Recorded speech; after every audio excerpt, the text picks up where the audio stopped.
kelas 12 MIPA 3, yaitu dari kelompok yang terdiri dari 1. Arsya Diana Islamai absen 5, 2. Inmelia Cayaningrum absen 19, 3. Sandia Raina Dewi absen 31, 4. Zahrani Adila absen 35. Di sini kami akan menjelaskan praktikum yang telah kami lakukan. Peralatan percobaan untuk menghasilkan listrik dengan memanfaatkan energi redoks spontan disebut dengan sel Galvani atau Volta. Diambil dari nama ilmuwan Italia Luigi Galvani dan Alessandro Volta yang membuat versi awal dari alat ini.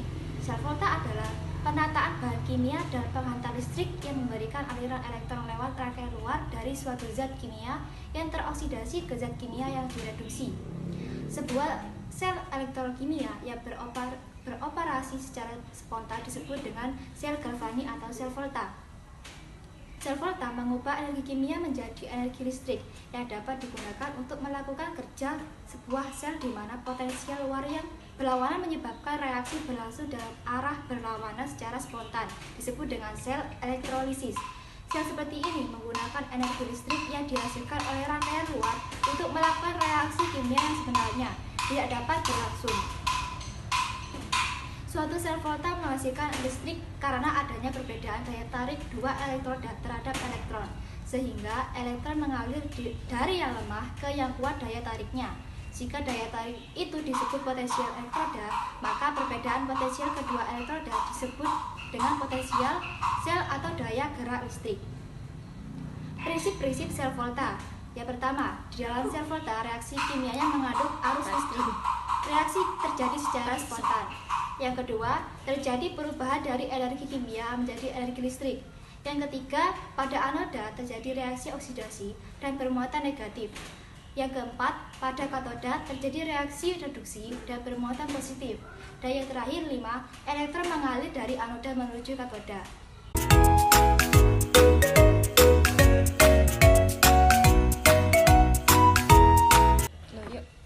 Tujuan praktikum ini kami lakukan yaitu 1.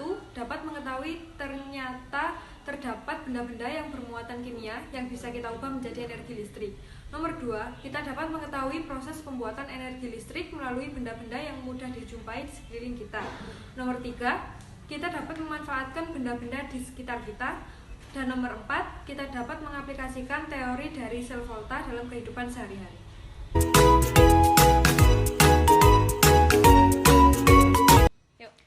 Alat bahan yang kami butuhkan adalah yang pertama gunting, ada pisau, kabel dan penjepit buaya,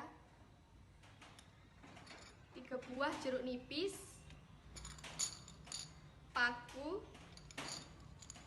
dan 3 buah koin. Cara kerja, yang pertama siapkan alat dan bahan yang dibutuhkan. Kedua, potong kabel menjadi 4 yang masing-masing panjangnya 10 cm.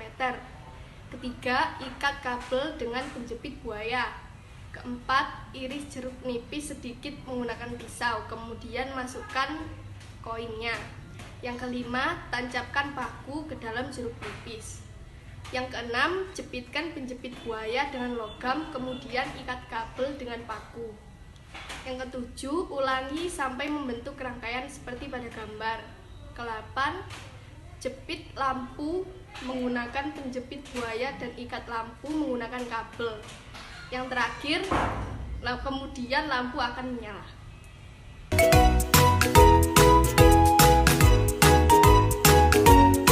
Sel Volta merupakan suatu elektrokimia yang mengubah zat kimia menjadi energi listrik. Sel Volta melibatkan reaksi redoks dan menghasilkan arus listrik. Pada sel Volta, anoda merupakan kutub negatif dan katoda merupakan kutub positif. Dari penelitian kami telah dibuktikan bahwa jeruk nipis dapat menghasilkan arus listrik karena jeruk nipis mengandung unsur kimia. Oleh karena itu, jeruk nipis dapat menghasilkan arus listrik yang cukup menghidupkan sebuah lampu kecil. Sekian penjelasan dari kelompok kami. Terima kasih. Wassalamualaikum warahmatullahi wabarakatuh.